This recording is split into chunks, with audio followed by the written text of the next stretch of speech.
How are you? I'm wonderful. It's finally getting to be warm here, and our Solutionary Center will be open full time here shortly. And good for you. Yeah, got a lot of good work done already with it being not fully functional. So I can only imagine the amount of good stuff we're going to get done as it's 100% open. So I'm excited. Oh, awesome. Well, that's what I kind of want to focus primarily on talking to you about today. But there was a couple of things first. Yeah. For one, okay, I went to go just give a quick browse over on your Instagram to just bring myself up to speed on everything that you have going on before we talk today. And I couldn't find you. I'm like, what the hell? So you got to tell me what's going on there. I read your profile. It said Instagram's already taken 2 accounts. And this is the reason I'm asking you this is because I want people listening and watching this to know what's really going on.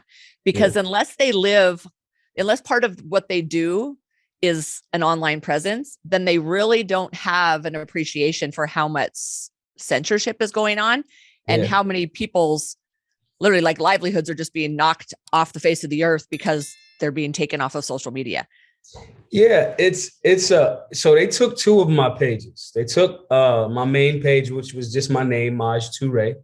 Anybody that works over at Facebook or Instagram that's down with actual liberty, you might still work there. If you want to email me, you can get it back up. Please email me. They took that one. Then they took the one, my backup page, Mr. Maj Toure. Now there's 2 suspicions. One, and again, until I speak to somebody at Facebook/Instagram, it won't matter. But there's two suspicions. One is the conversations that we had for the last 1.5 to 2 years around the government overreach in the form of COVID. We were very adamant about that. We have shirts that literally say F that vaccine on them. So we just didn't comply with any of the you're not allowed to use certain words thing. That's one argument. But they won't even tell me why the pages were taken down. The other argument is there's a guy that, he and his wife, they pretend to be conservative, but they're statist. I mean, that's just what it is. I've had a back and forth with him. I don't respect a lot of his positions. And they've been known to target and send like hire companies to do body counts, we're complaining about this page thing. He's more high profile and all that other good stuff, but that's the other component because it was like almost pretty much right after a big disagreement with dude. And so either way, I really don't care. I mean, the reality is, in Philadelphia for the last few months, I haven't moved around the country as much. However, we've still gotten a lot of good work done. And we had already set seeds up in actual work in real life that Philadelphia's licenses to carry are up 600%. Wow. 600%. Everywhere I go, when we have conversations, people will recognize me in Philadelphia and say, we have this conversation about gun ownership. So we are seeing the actual work happen that my online personality, I mean, our email list is pretty long. We can shoot out an email blast and still kind of get to folks. But I'm good at social media, but it's not the end all be all. Huge shouts to, some of the shaking up that Elon Musk is doing over there at Twitter. I know. Today he announced that he's offering to buy Twitter outright for, I think, about $41 to $43 billion, which is amazing. Yeah. But if they deny it, it's because it would be great for the shareholders. Right. But if they deny it, it just speaks to the thing that a lot of people on the right have identified, which is it's not really about money. And you, as a publicly traded company, it should be about what the shareholders say and their profits. Right. And this would allow them to profit tremendously.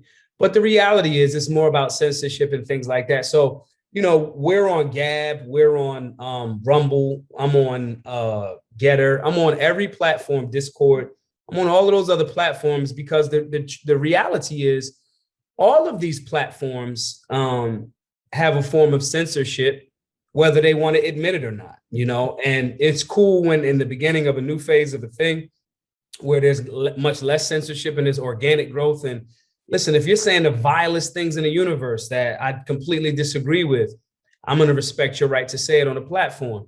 I think a lot of these big tech companies that are in collusion with government are hiding behind their Section 230 protections and using them in a weird and wonky way. But the reality is they took 2 pages. One had 100,000 followers. The other one had like 40,000 followers. We started another one up, and now I think I'm at, I don't know, I want to say maybe 13,000 followers, and that might have been a few months ago. Yeah, we're at 13.5. So I'm not really tripping. When you're in a fight, you're supposed to expect contact. They're not playing fair. And at this point, everyone should make sure that they're building up their email base.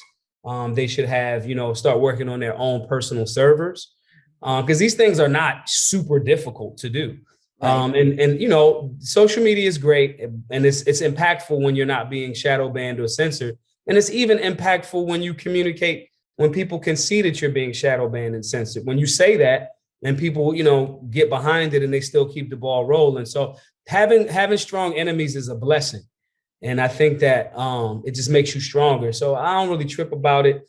I'll get the page back up to 100,000 in a couple of months. And, but the real work is the primary focus, and going into the Solutionary Center and making sure that people are getting classes on economics, sewing, trades, carpentry, firearms, safety and training, Chinese, Spanish, Arabic, so people can be well-versed.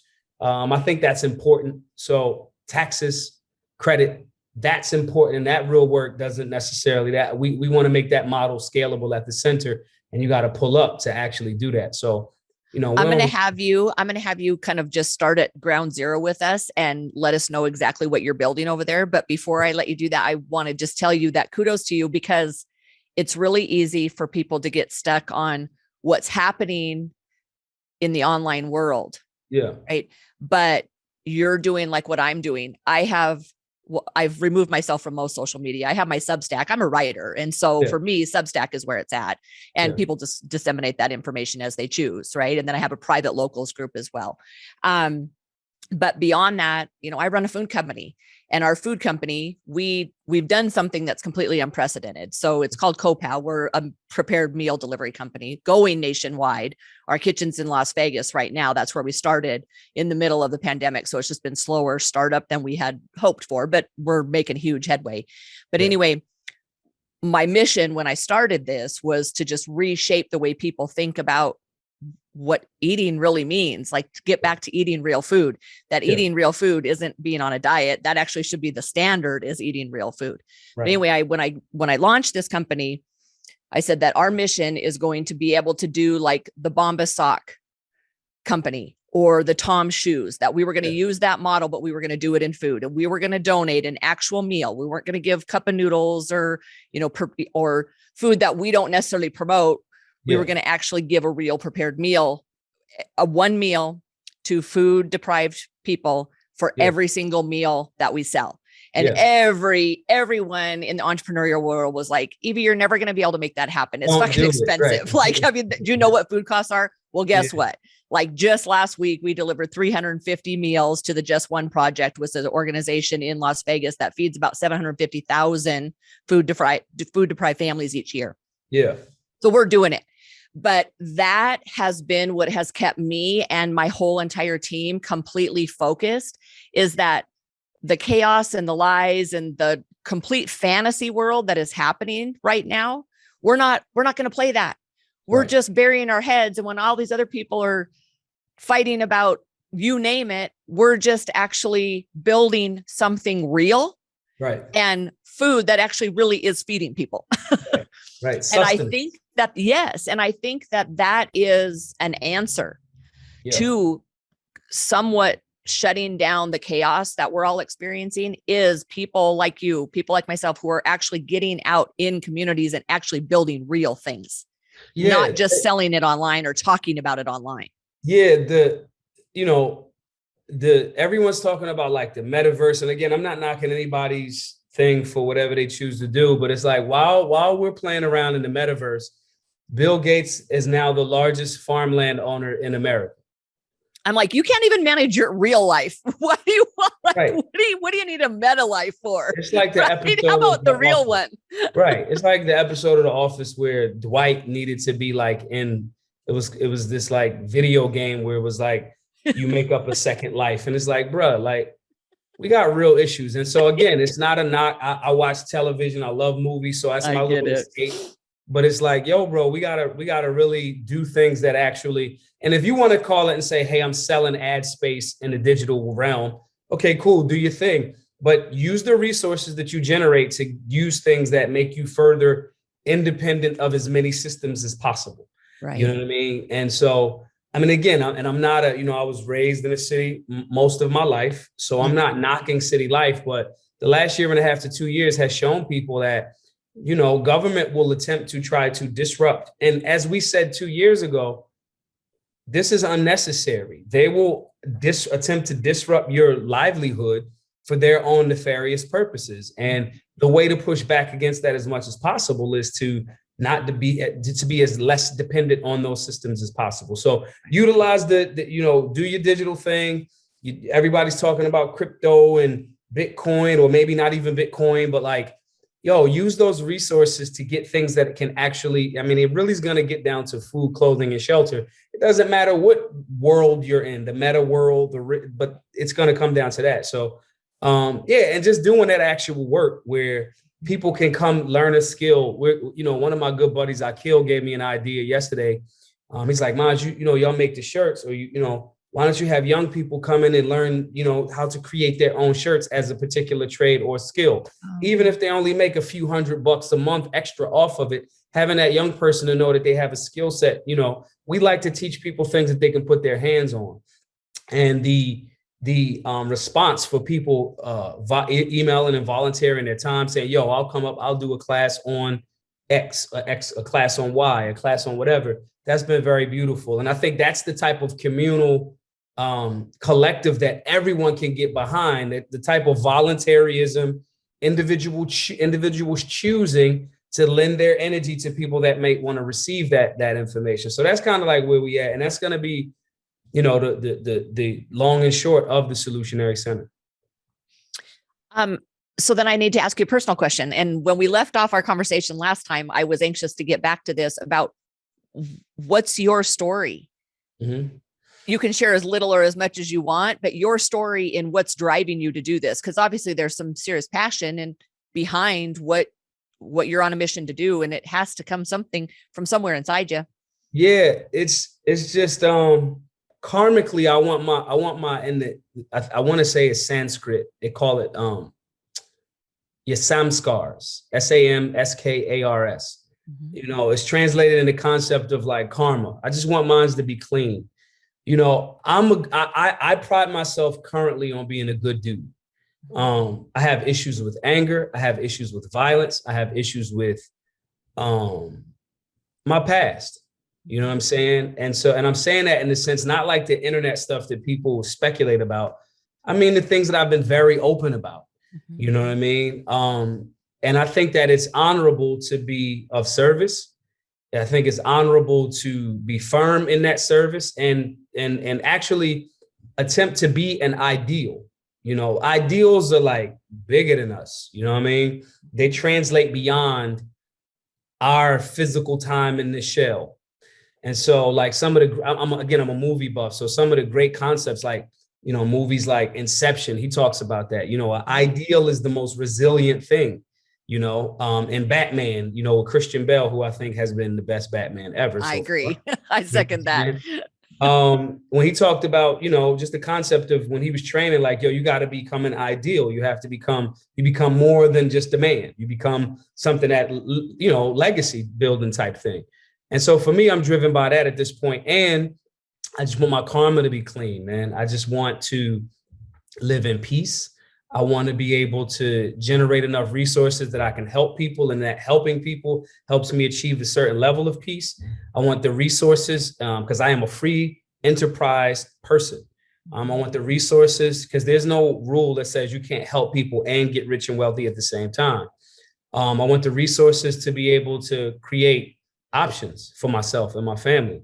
The time to just like, yo, if the rest of the world is being chaotic, I can stand right here on my land. I can grow that food over there. We can learn those trades and skills over there, and we can feed, food, clothing, and shelter. The option to do whatever I want to do whenever I want to do it. And a lot of times people don't understand that that's not necessarily tied into hundreds of millions of dollars. Right. That might be only tied into like $500,000 a year. That might be tied into, hey, I got 1 acre and I can grow food and I have enough clothes and I do something that generates enough passive income. And when I want to go you can get like anywhere on the planet for like $2,000. Like it's not hard. You know what I'm saying? So that's really the passion. But I struggle with pouring as much into myself as I should, because I really enjoy helping people. I really enjoy watching like beginners get something, you know what I mean? And then when you share information or share books with people or share something with someone and their light bulbs start going on, you become a force multiplier. And so that's kind of what pushes me. But a lot of it is it's not all altruistic.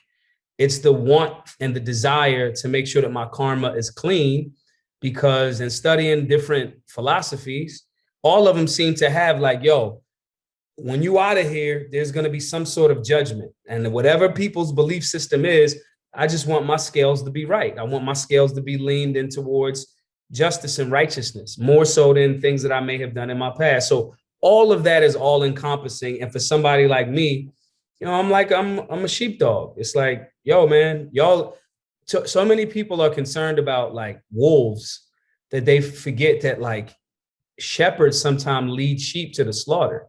Yep. You know what I'm saying? And so like sheepdogs are kind of like protective of the sheep. You know what I mean? And so like all of those things to me is a culmination of why I'm passionate about it. And I think it's a little bit dishonest for me to only highlight, I like helping people. Nah, man, I want my karma to be good too. And you do that through acts of service. Yep. We're wired exactly the same. It's like, I feel exactly the same way. I was actually just I'm writing my first book, and a chapter of that book is less focus on all of the things that we need to know whether or not it's right. How about we just start removing things that we know to be wrong? Right. Right. So that kind of throws the whole entire religious argument to the wayside, because I really don't care what someone's religious beliefs are. Yeah. Right. But as human beings, we can all agree on the fact that there are things that we just know to be wrong. It's just innate. And it's so much easier. Those ones are so much clearer, right? Do we know the ultimate right? And if you use that principle in every area of your life, you may not know exactly what diet, like I was in the fitness and nutrition industry for years. Do you have to know exactly what diet people spend years researching? Should they be a vegan? Should they be a carnivore?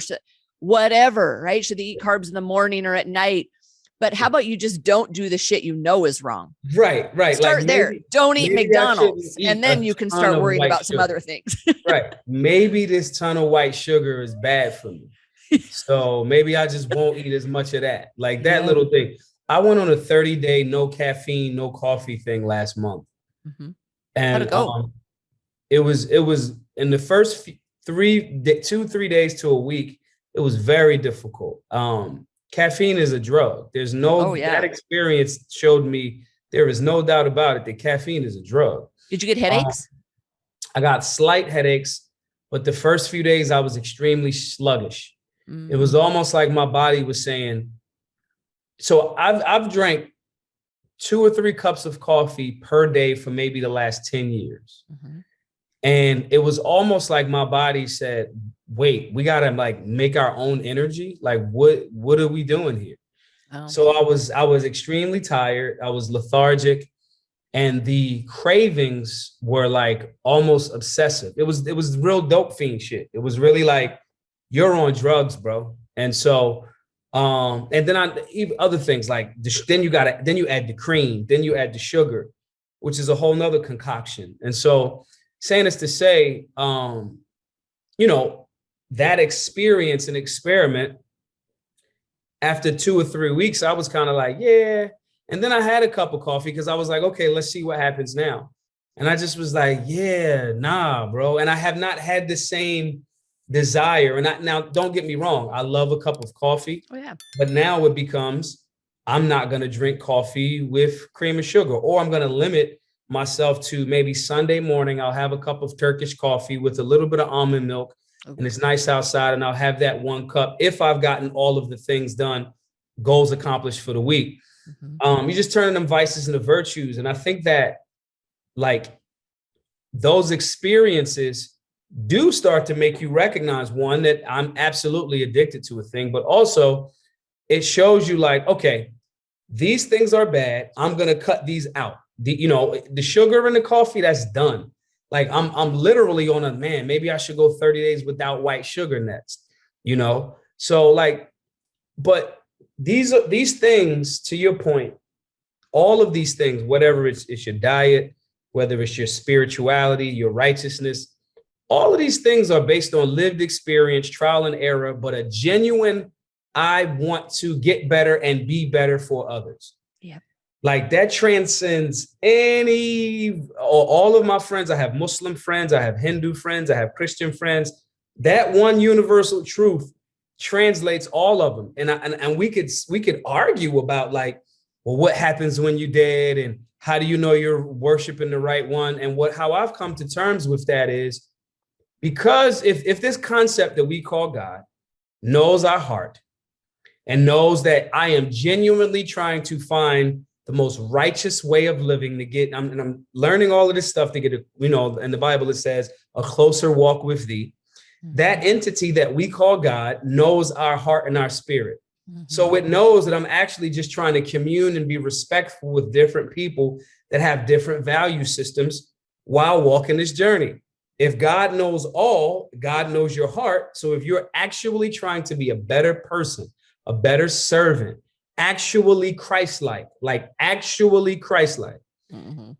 you're actually trying to do that, then I think if I got to roll a dice, and we all are, because none of us have like died. No one's died and come back. Right. Like it hasn't happened. Unless somebody dies, comes back with footage and shows me, none of us know. Yeah. And so since we all rolling the dice, I'd rather hedge my bets on the side of righteousness that translates all of those different, my friends' belief systems. And it's like, cool, bro, we're going to see in the end. But if your heart is pure and you're doing the right thing.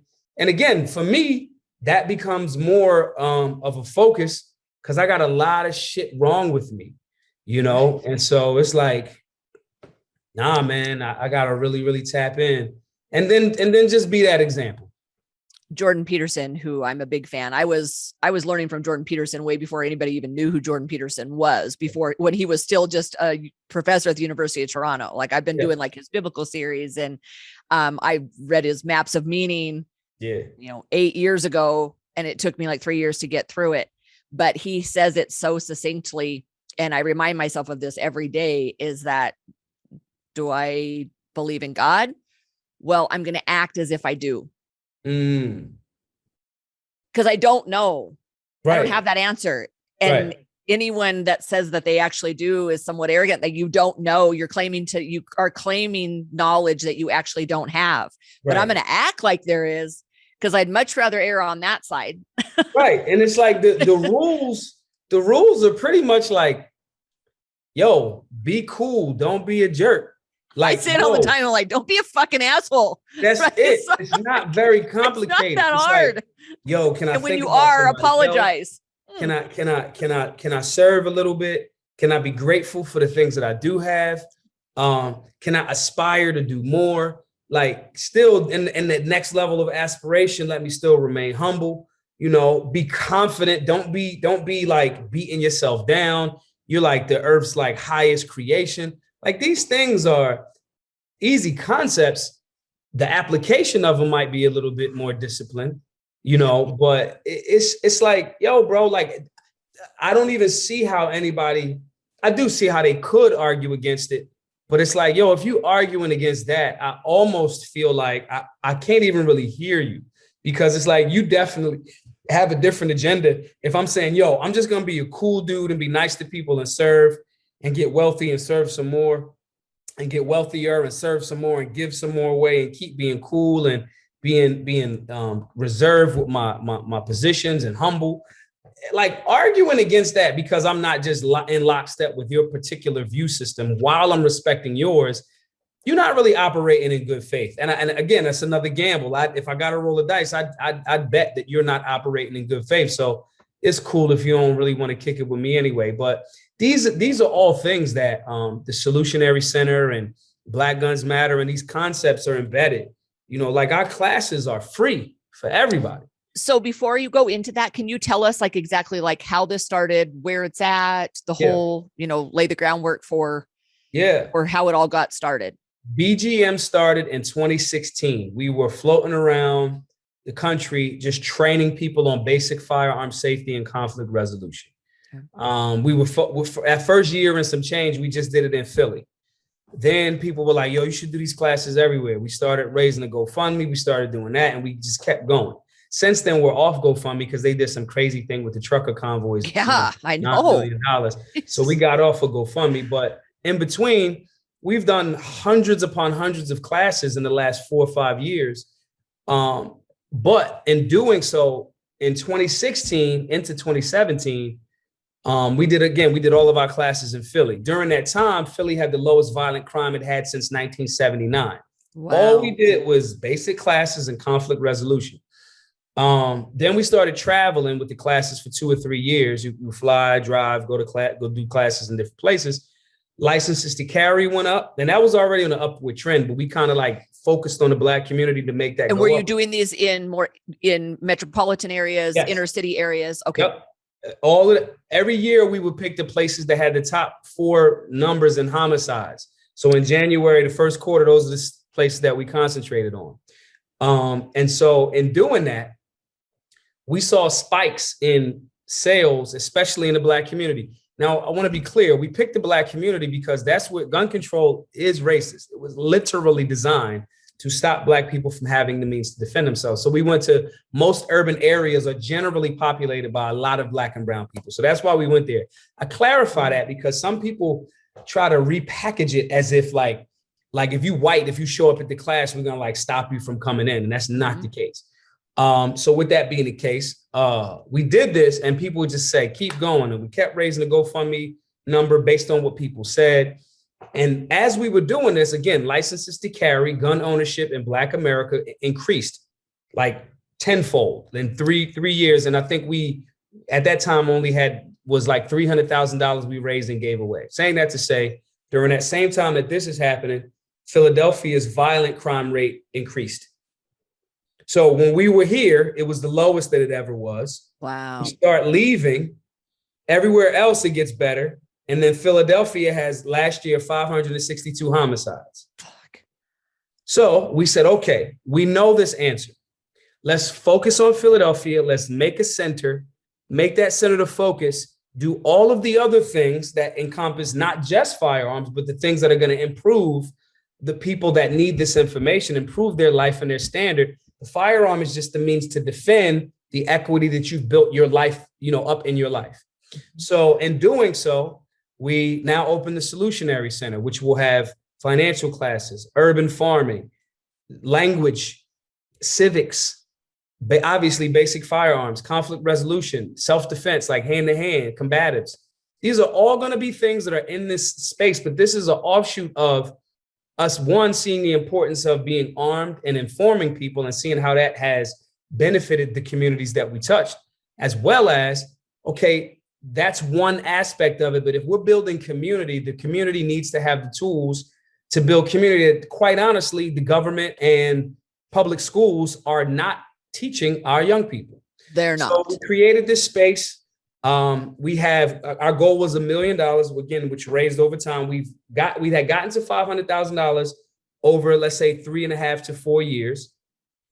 Then the GoFundMe goofiness happened. So we've switched to Give, Send, Go. And just the remainder of that little under $500,000 is what will allow us to have all of these classes, including the ones that will still get back to traveling. But our primary focus this year is the center in Philly, because once we get to that number, we get the classes, we decrease violent crime.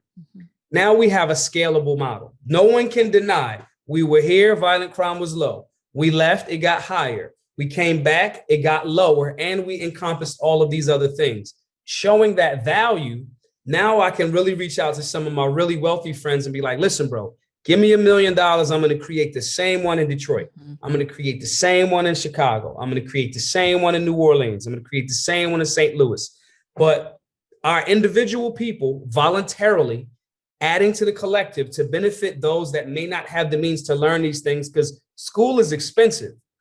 If we can have people come and we can, handle their lodging and flight and give them something for their time to teach people. I mean, I'm talking about, we got a class May the 17th with a woman that's a New York Times bestseller, and she's writing, doing a master class on writing for young people. And she's doing this all of her own. Like, we're going to, obviously our nonprofit is going to get her out there, but these are people volunteering their time. So if we show that this model is profitable, and even though it's a nonprofit, what I mean by profitable is there's a social profit, there's a cultural profit, there's all of those different types of profit.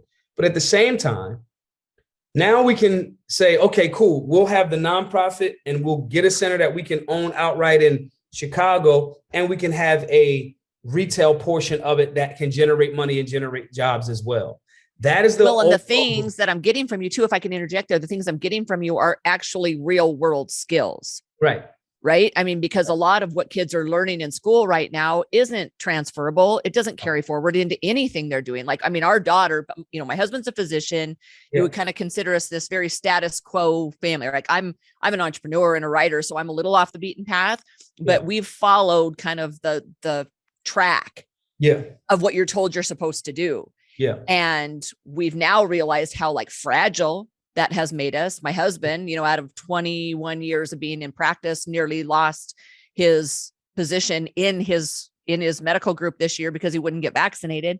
Like, he was 14 years into his education and 17 years into practicing, and was going to have that taken from him, his livelihood of what he's worked until he was 36 years old without a paycheck to get.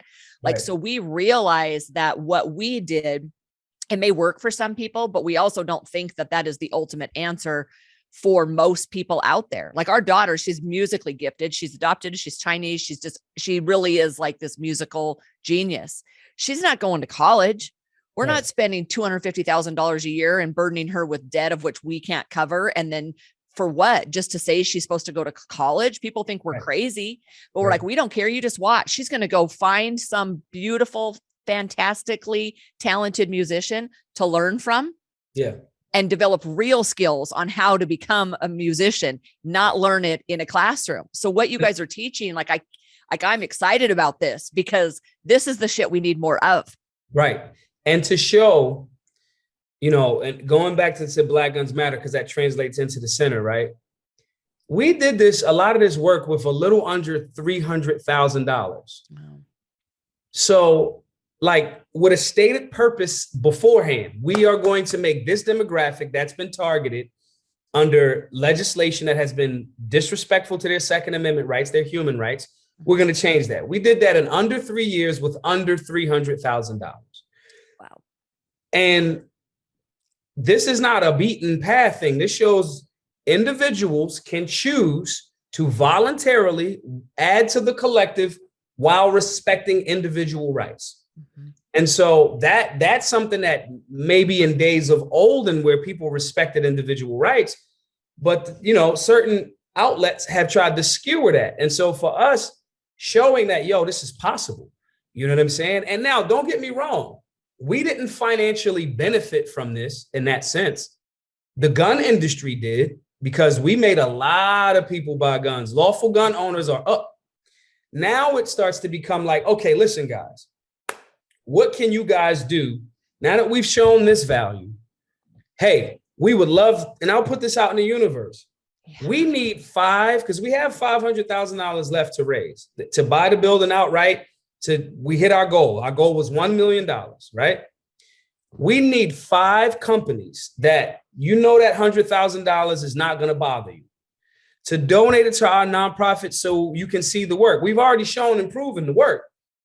Now we got to show that the industry understands that firearms ownership, not even just that, other industries, hospitals, a hospital should say, oh, you guys are going to be teaching midwifery and doula stuff, or you guys are going to be teaching stop the bleed classes. We are going to donate $100,000 worth of, this is how you sew, stitch somebody up. We're going to, all of those training materials, we're going to send them to you. Companies like Home Depot should say, we're going to give you guys $250,000 worth of stuff that you can teach these young people how to do X, Y, and Z. I have a guy. I'm going to send you his information after we're done having this conversation today, because I wrote an article. This was years ago when I was still just blogging. But this guy, and he is from a gun manufacturer, that I had written an article about the school shooting. It was in Florida. I don't remember. I won't do it just. I don't remember who it was. But in response to that, I was like, are you really bringing kindness into the world? And saying, stop blaming guns. Like, everybody comes out of the woodwork when one of these tragedies happens and they instantly blame guns. And the whole article was in defense of like, stop, you're blaming the wrong people. Like, all of us need to look in the mirror and what kind of kindness are we bringing into the world? And this guy reached out to me and said, can I share this article? So I'm going to send you his information, because he is a guy I know for a fact that wants to do more to actually educate and get the right information in the right people's hands with people that are actually doing something about it. Right. Absolutely. Those are the types of energies that we need. Huge shouts. I would be remiss to not give a huge shouts to Brownells. Brownells is one of those companies from like very early on, when Pete Brownell was still the president of the NRA. I was like, listen, I met him at an NRA function. Was like, yo, bro, like, just donate something. Let me show you what we're doing. This is when he's the president of NRA. We're a gun organization. And he's like, cool, donates $5,000. Even since then, Brownells as a company has been hella supportive. Phoenix Ammunition, I'll say, yo, man, it's that season. We about to start taking a lot of the folks out to shoot. Here's 100,000 rounds. Here's 50,000, 9 mil, here's 50,000, whatever you need, 223, whatever. There are companies that don't hem and haw. Then I also would be remiss to not acknowledge the companies that pretend. I remember a few years ago, there was a guy, and the company's name, I don't even know if the company exists anymore. I think it was called Canoe Duck or something like that. But anyway, this guy told me he was going to help out, do all of these things, blah, blah, blah. I flew out to some part of Ohio to meet him, and this dude just never did anything. Now, mind you, the company, they sponsored CPAC one year. So they had money from somewhere. Yeah. And because, like, the sponsorship is like, at the time, I think like $250,000 or something like that, And so I just was like, bro, like, the guy's name was Bert. I don't know his last name, but his name was Bert. And I was like, yo, Bert, like, you could have just said, like, I like what you're doing and gave me a high five. You didn't have to, like, say all of this other shit. And it's like, this is why my heart is somewhat hardened when people, don't appreciate the people doing the work. Cause like that grassroots work, man, you got to fundraise while doing the work. It's not. Unless you've done it, it's fucking hard work. And it's very thankless. Right. And so it's like, I say this all the time. I'm like, yo, my favorite car is a Bentley Continental GT. Like, if the energy that I've put into this, I absolutely could have had a Bentley Continental GT by now. Like, there's no doubt about it. You know what I'm saying? It would have been a lot easier. It would have been so much easier. I just got to get like 50 grand and like get the down payment, and you know what I mean? And so now at a certain point, I'm going to get that vehicle. I'm going to get the land that I want, the farm that I want. Yep. But I feel like, okay, we gave away $3 million. I've earned buying myself a $250,000 car and a farm. I'm good with that. Yep. Right. So I want to say this to the people that are aspiring or want to do something for their communities. One, you don't have to be like poor. That's not a thing. Like, still make sure the lights is on, as well as immediately get away from people that are just saying, yeah, I want to help. But when you need resources, because a lot of times we won't even ask for money. If you're a company, huge shouts to Next Level Training and Cert Pistols. there, cert pistols are like, usually you teach beginners, or you used to, with the blue guns, right? Cert pistols are these red pistols that have lasers on them that you can actually detachable magazines, all of this other good stuff. These things are like $200-$300 a piece. They sent us like 100 of them. Oh, awesome. So, and then they're like, yo, if you want a promo code, you could take 10% and use that towards the thing. So those companies exist, or those people that are serious about supporting, because I don't expect them to come to the hood and like teach people, but right. we make a ton of these. We'll send them to you and you can use, and then one hand wash the other. We get together and watch the face. The thing is, I want those young, and I'm going to say the word activist because it is. I don't want that word to be co-opted. Activist isn't someone that's just destroying the community and complaining. Absolutely not. We can't let them steal that word, right? Right. An activist. I am an activist. I am active in my community to build and better that community. Saying that to say, if you're a young activist, don't waste your time with people that aren't going to assist. And I'm not saying every type of assistance has to be money, but they got to figure out a way to look. We make bandages. Can we give you guys bandages? Mm-hmm. Hey, man, we do this. Can we do X, Y, and Z? And then you make your following and say, listen, y'all, this company gave us these so we could learn this stuff for free. If you got some money, go support this company. And I want those people listening to this to really recognize that. Do not waste your time. I remember, when I flew out to meet this guy, Bert, I had my whole, this is next year's budget. This is what we need. You're allegedly a billionaire. Let's get it popping. And I spoke to a high-ranking person over at CPAC about the guy, because that's who introduced me to him. And he was like, yo, he said, I hear you. And I actually feel like, I don't know if this guy's actually got money. I know the company has money, but I don't know what's going on. And so it was confirmation. But if you're listening to this, do the work. Absolutely.